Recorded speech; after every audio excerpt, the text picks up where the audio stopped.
Ça me fait une transition parfaite avec les IA génératives. Effectivement, elles se multiplient, elles offrent de nombreuses possibilités. Encore faut-il y avoir accès. Et c'est bien le cheval de bataille d'Artefact, notamment, d'y avoir accès pour tous. Et justement, on vous propose une intervention qui est particulièrement intéressante et engagée, j'ai envie de dire. L'IA générative dans la vraie vie, un outil d'aide à la réinsertion professionnelle des détenus, à écouter attentivement, avec Brieux Lebars, président de Cophénix, et Vincent Luciani, co-founder et CEO d'Artefact, qu'on accueille sur scène sous vos applaudissements, s'il vous plaît. Bienvenue. Bonjour à tous. Bonjour à tous, donc Brieux Lebars, moi je suis cofondateur et directeur de l'association Cophénix, qui est une association qui travaille à la réinsertion professionnelle des sortants de prison en essayant de profiter des opportunités d'emploi qu'il y a dans le secteur du numérique. Pour faire ça, en fait, on a conçu un programme où on fait d'abord de la formation en détention de personnes détenues à de l'intégration web, donc sans accès à Internet puisqu'on est en détention. Et ensuite, on leur propose d'intégrer nos agences web en prison pour qu'ils aient une première expérience professionnelle, tout en travaillant avec eux un petit peu les techniques de recherche d'emploi en parallèle, en leur faisant rencontrer des professionnels du secteur, notamment des collaborateurs de Vincent qui sont venus avec nous en détention. Donc on est installé en Île-de-France, au centre de détention de Melun. On est également en Nouvelle-Aquitaine, à la maison centrale de l'île de Ré. Et depuis l'année dernière, en partenariat avec Lilo, une association qui s'occupe aussi de ces sujets-là, on a créé une agence web à la sortie de la prison pour faire un SaaS, en fait, avant l'entreprise. Bonjour à tous, donc Vincent Luciani, donc nous Artefact, société de conseil qui a presque 10 ans maintenant, spécialisée en data et en IA. Donc on est très content cet après-midi de vous présenter un cas sur l'usage de l'IA génératif dans le cadre de la réinsertion professionnelle. Pourquoi c'est important pour nous Artefact? Donc on a, en tant que société de conseil Data IA, on fait évidemment beaucoup. On a une offre autour de l'IA générative et on a aussi un combat en interne qui est le combat d'Artefact, qui est la démocratisation de la data. Donc on travaille avec l'association de Brieux et puis un certain nombre d'autres tissus associatifs comme Systech par exemple que je peux citer pour démocratiser la data. Et le cas qu'on vous présente aujourd'hui, pour nous rentrer complètement dans cette logique, donc on est très content de vous le présenter. Alors, pour un petit peu de remise en contexte, pourquoi nous on travaille sur le sujet de la réinsertion professionnelle des sortants de prison? Parce qu'aujourd'hui en France, la réinsertion au sens large des sortants de prison, c'est un sujet qui fonctionne pas très bien. Malgré le fait que ce soit l'une des 2 missions de l'administration pénitentiaire, on a aujourd'hui à peu près 61% de chances de retourner en prison après 5 ans. Après n'importe quelle peine de prison ferme. Donc aujourd'hui on est sur un système qui fonctionne pas très bien, un système qui s'auto-alimente. Et nous à Cophénix on est persuadés en fait que sur la réinsertion en général, un des piliers sur lequel on va pouvoir s'appuyer, ça va être le retour à l'emploi, la réinsertion professionnelle. Parce que ça va apporter une stabilité qui va permettre de se reconstruire sur le logement, sur l'accès aux droits, la santé, la famille, etc. C'est pour ça que nous, on travaille sur ce sujet-là en particulier, mais malheureusement, encore une fois, c'est quelque chose qui est assez mal traité aujourd'hui parce que à la sortie de la prison, dans l'année après la sortie de la prison, il y a à peine 16% des personnes qui sortent de prison qui retrouvent un emploi et qui retrouvent cette stabilité-là. Pourquoi on en est là aujourd'hui? Pourquoi on est dans cette situation? Déjà parce que la plupart des personnes, on a la moitié des personnes qui arrivent en détention sont déjà éloignées de l'emploi finalement, sont déjà sans emploi au moment d'entrer en détention, donc ils n'ont pas forcément les codes, ils n'ont pas forcément les repères pour s'adresser correctement aux entreprises et pour les convaincre de les récupérer. En détention, on a des formations professionnelles qui sont relativement peu nombreuses et sur des domaines assez restreints, assez stéréotypés. On a peu aussi de postes d'emploi pour avoir une expérience professionnelle, pour un peu gonfler son CV et arriver avec un CV où il n'y a pas un énorme trou quand on sort de détention. À la sortie, en fait, on va demander à des personnes, des travailleurs sociaux, des travailleuses sociales, de préparer ces personnes-là à se réinsérer de manière globale, donc travailler le logement, travailler le retour à l'emploi, travailler l'addiction, etc. Sauf qu'en fait, ces personnes-là, on leur demande beaucoup de choses avec très peu de moyens, très peu de temps, donc elles peuvent pas non plus tout faire. Et puis enfin, sur la préparation à la sortie, c'est très difficile de préparer avant la sortie le retour à l'emploi, trouver un travail, un stage, même une alternance à leur sortie, parce qu'on n'a pas d'accès à Internet, donc on ne peut pas se préparer, on ne peut pas contacter facilement des boîtes, aller sur Indeed ou autre. Et également, les entreprises vont pas forcément très bien recevoir un candidat qui sort de détention. Comment est-ce qu'on va expliquer aussi, comment est-ce qu'on va mettre en forme le fait qu'on a 50 trous dans le CV ? Comment est-ce qu'on va le justifier et quels sont les codes qui vont nous permettre de mieux passer et de plus convaincre l'entreprise. Et c'est dans ce cadre-là qu'on a essayé de travailler en fait avec Artefact.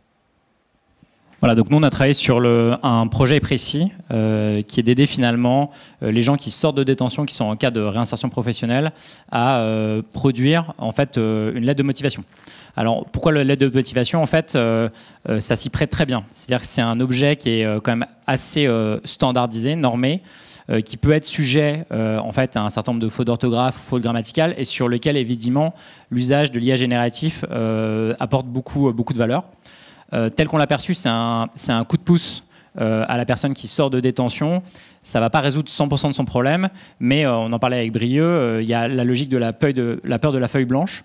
En fait, on arrive, on ne sait pas quoi écrire, et en fait, il y a tout de suite un template, on va vous montrer, qui évidemment est améliorable, mais qui reprend fondamentalement le parcours de la personne et les études, et qui le met vraiment en avant. Un autre aspect qui est aussi hyper intéressant, c'est qu'on a construit une application, donc un produit qui est très interactif et qui reprend un peu l'échange que pourrait avoir une assistante sociale, avec une logique de questions-réponses, correction, adaptation, qui est aussi sur laquelle aussi le modèle génératif fonctionne très bien. Aspect important, ça vient résoudre un vrai problème aussi de temps. C'est-à-dire qu'en fait, Brieux l'a dit, les assistantes sociales, elles sont très prises sur des questions assez complexes de parcours.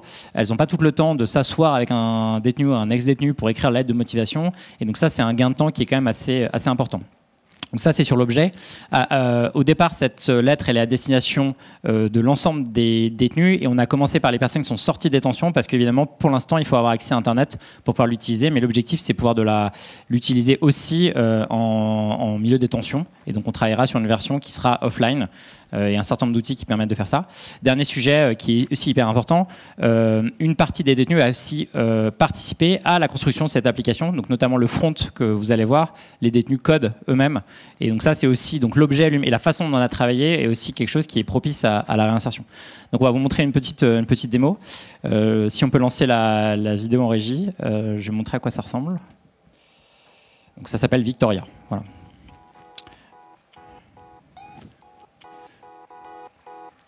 Si vous pouvez la grossir la vidéo, je pense que ça sera plus facile.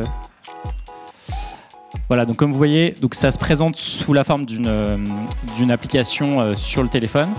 On pose un certain nombre de questions qui sont aujourd'hui des questions assez fermées pour comprendre le parcours de la personne. Et après, il y a des questions plus ouvertes. Et en fait, l'IA commence à rédiger des questions, par exemple, par rapport à des fiches de poste. Qu'est-ce qui vous plaît dans ces fiches de poste ? Quelles compétences aimeriez-vous mettre en avant ? Donc on commence à poser déjà des questions assez ouvertes pour guider le détenu aussi dans les compétences qui sont intéressantes d'illustrer. Donc vous voyez ici, les réponses sont préformatées, mais il peut choisir finalement parmi les réponses qu'on pense être intéressantes, lesquelles il veut mettre en avant. Donc évidemment, il y a un processus de relecture. Donc à chaque instant, la personne, le candidat, peut choisir de modifier tout ou partie de ce qui a été rédigé.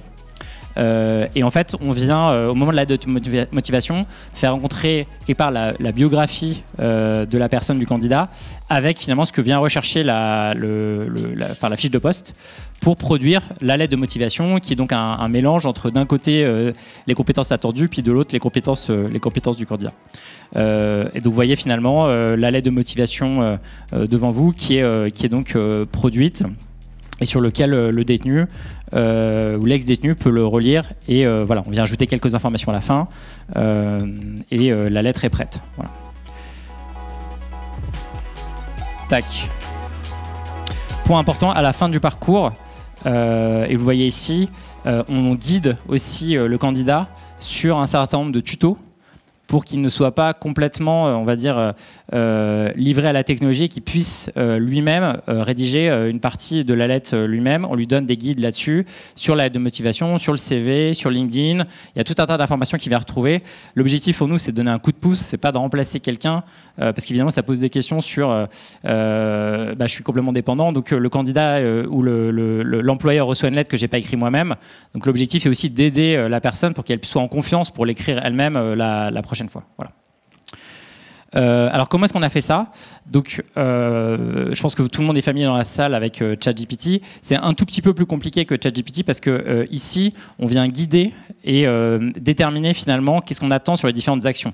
Donc il y a une logique où en fait en bac on a préparé le traitement de l'information qu'on voulait recevoir. Donc il y a un certain nombre d'étapes, la collecte de données qui vient du candidat, des questions qui sont donc personnalisées, qui sont construites par le moteur, la résumé d'un côté du poste recherché et le résumé du profil utilisateur et la génération de la lettre de motivation. Donc tout ça en fait c'est orchestré et donc il y a des instructions précises qui apparaissent à chacun des endroits. Là où en fait GPT viendrait juste vous faire potentiellement des réponses qui ne seraient pas forcément les bonnes. Donc là on fait toute une étape finalement qu'on appelle le prompt qui vient du coup guider les réponses et c'est orchestré. Donc il y a une technologie qu'on utilise qui s'appelle LangChain qui est une technologie open source qui permet de gérer toute cette partie orchestration par-dessus GPT. Un autre truc qui est hyper intéressant, c'est que du coup on n'utilise pas les API ouvertes, on utilise une API fermée qui est celle d'Azure. Donc nous chez Artefact, on a des accès en bêta à ces API. Ce qui est important de savoir, c'est que vous savez aujourd'hui, il y a tout un débat sur quand on transmet ces informations à GPT, les informations elles vont circuler sur tout Internet. Pour nous, c'était absolument impensable de faire ça. En utilisant ces API fermées, on est sûr que les informations qui sont transmises par le candidat ou par l'ex-détenu sont des informations privées qui n'iront pas transiter parce qu'on ne veut pas que via la lettre de motivation, des informations qui circulent sur n'importe quoi qui concerne le milieu carcéral, évidemment. Voilà. Donc ça, c'est 2 points qui sont importants sur la façon dont on a construit ça. On voulait aussi accentuer sur 2 choses qui sont importantes, qui sont le prompt engineering. Et là, on illustre 2 sujets. Le premier, c'est résoudre l'absence du contexte. En fait, on s'est rendu compte que si on laisse la technologie livrer elle-même, et si on laisse finalement le candidat répondre un peu comme il le souhaite, il n'a pas forcément immédiatement le réflexe de mettre en avant ses compétences. Or, dans une lettre de motivation, c'est quelque chose qu'on fait assez naturellement. Donc, par exemple, si on lui dit « Pouvez-vous me décrire ce que vous avez fait comme formation ces dernières années ?» Certains candidats nous ont écrit naturellement « J'ai commencé à travailler directement après avoir quitté le lycée car les études n'étaient pas pour moi au début. » Et ça, c'est pas quelque chose qu'il faut mettre dans une lettre de motivation. Je pense que vous avez l'habitude de ce genre d'exercice. Et là, on peut entraîner le modèle pour lui dire, voilà, on vient uniquement garder des informations qui sont essentielles à la lettre de motivation. Pareil aussi, on a rajouté un certain nombre de fils de sécurité pour être sûr, encore une fois, qu'il n'y avait pas des informations qui ne sont pas pertinentes par rapport à l'exercice de la lettre de motivation qui pouvaient apparaître là-dessus. Et donc, quelque part, on vient codifier et restreindre ce qu'on attend du LLM, de l'IA générative, ce qui est un exercice difficile en soi. L'autre exemple, c'est éviter les hallucinations. Je pense que vous avez tous entendu parler. Quand on laisse cet exercice se faire, en fait, GPT a tendance à écrire des choses qui lui semblent pertinentes. Donc si par exemple vous êtes un employeur et que vous cherchez quelqu'un qui sait coder du Python, coder du Java, naturellement l'outil va écrire ça. Et en fait, pour éviter des hallucinations, il faut qu'on précise dans le prompt engineering, dans le prompt, finalement, ce qu'on attend comme information et ce qu'on n'attend pas. Donc là, on a précisé très spécifiquement qu'on attend uniquement des informations qui sont issues du parcours du candidat et pas des informations qu'on retrouverait naturellement dans une lettre quelconque. Voilà. Donc ça, c'est aussi quelque chose sur lequel on a beaucoup travaillé pour être sûr qu'il y ait le minimum d'hallucinations dans ces lettres. Voilà, donc je pense en synthèse, finalement la construction de ce projet, c'est un exercice qui a l'air simple, mais qui est finalement assez ambitieux pour 3 grandes raisons. La première, c'est finalement on vient construire un produit, et donc comme tout produit, il y a des contraintes utilisateurs. Ici, là, l'objectif, c'est qu'on vient utiliser la voix, donc la réponse, elle se fait par l'intermédiaire d'un speech to text, qui est un premier élément. Le deuxième, c'est que finalement, il y a du produit, et donc on a fait un gros travail d'UX Research pour être sûr que la façon dont le candidat interagit avec l'application est facile, fluide, notamment pour des gens qui n'ont pas forcément eu accès à ce type d'exercice dans le passé. On ajoute la correction systématique, donc il y a tout un volet produit qui est assez important. Il y a des spécificités qui sont liées au Generative AI. J'en ai parlé, par exemple, la gestion des hallucinations, qui est un phénomène que vous retrouverez dans toutes les applications autour du Generative AI. Les algorithmes ont tendance à écrire des choses qui ne sont pas vraies, il faut le savoir. Les études montrent que parfois, jusqu'à 30% des cas sont des inventions, donc il faut faire très attention à cet aspect-là. L'orchestration des actions, finalement, ces modèles ne sont pas prévus naturellement pour obéir à des instructions. Et donc, en fait, on vient construire quelque part une chorégraphie, une orchestration et industrialiser tout ça dans un produit. Le choix du modèle, j'en ai un petit peu parlé. Aujourd'hui, on s'est appuyé sur des API d'Azure, mais il y a de plus en plus de modèles qui arrivent, donc potentiellement demain, on pourrait faire un choix différent. Et la dernière partie, c'est l'environnement. Donc la sécurité est évidemment hyper importante. Donc là, on a choisi de rester sur une API qui était une API privée pour être sûr que les données restent dans cet environnement. Et quelque chose qui est aussi important, c'est la partie hors connexion. Aujourd'hui, cette application, elle est requêtable depuis finalement l'espace extérieur parce qu'il faut avoir accès à Internet. Or, en détention, les détenus n'ont pas accès à Internet. Donc, si on veut demain que ce soit des détenus qui l'utilisent en détention, il faut à tout prix qu'on soit en mesure de construire une application qui n'ait pas besoin de se connecter à Internet. Donc, on imagine demain utiliser plutôt des outils open source dans un serveur qu'il faudrait, du coup, on n'a pas les brieux, installer en prison pour pouvoir faire tourner ces outils en local. Voilà. Et pour conclure sur la partie aussi un peu plus utilisateur, l'intérêt de ce genre d'outil, c'est de permettre un gain en autonomie, d'avoir accès aux solutions pour les personnes qui vont pouvoir utiliser ces outils-là. Donc on parle des sortants de prison, mais c'est aussi plus largement, de manière générale, les personnes qui sont éloignées de l'emploi, les chômeurs longue durée, les personnes qui souffrent d'addiction, etc.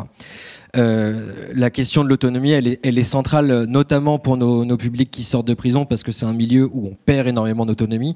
Donc là, ça va permettre de se détacher un petit peu de la dépendance aux personnes qui ont la solution et de pouvoir avancer soi-même de son côté. Et de manière générale, en fait, au-delà de cet outil purement sur l'aide de motivation, l'IA générative, ça peut être un moyen de gagner en autonomie sur d'autres sujets. Par exemple, sur les CV, peut-être demain, sur rédiger un post LinkedIn avec les bons codes, rédiger son profil LinkedIn, se préparer un entretien d'embauche, etc. Mais pour le remettre dans son contexte, il faut quand même comprendre que ce genre d'outil, c'est un copilote, c'est un soutien à un travail actif de la personne. Ça peut pas être fait à la va-vite, il faut regarder les résultats. Comme tu disais, il y a parfois des erreurs qui se glissent, il y a parfois des hallucinations qui se glissent. Donc ça, il faut bien faire comprendre aux utilisateurs que c'est un copilote et qu'il faut pas le prendre le résultat comme acquis. Et enfin, c'est revenir aussi sur la question que j'ai évoqué au début, le côté multifactoriel de la problématique de la réinsertion, parce que là on a parlé de la lettre de motivation dans la réinsertion professionnelle, mais la réinsertion, c'est l'accès au logement, c'est le travail sur la santé, l'accès aux droits, retrouver des liens avec sa famille, avec la société. Donc c'est beaucoup plus large et ce genre d'outil va permettre de gagner un peu de temps sur certains aspects, lever des barrières, mais ça va pas du tout faire le travail dans son ensemble. Le travail dans son ensemble, il va passer par de l'humain, de l'empathie, de l'écoute, notamment avec les travailleuses sociales et les travailleurs sociaux. Voilà. Merci beaucoup. Merci à tous.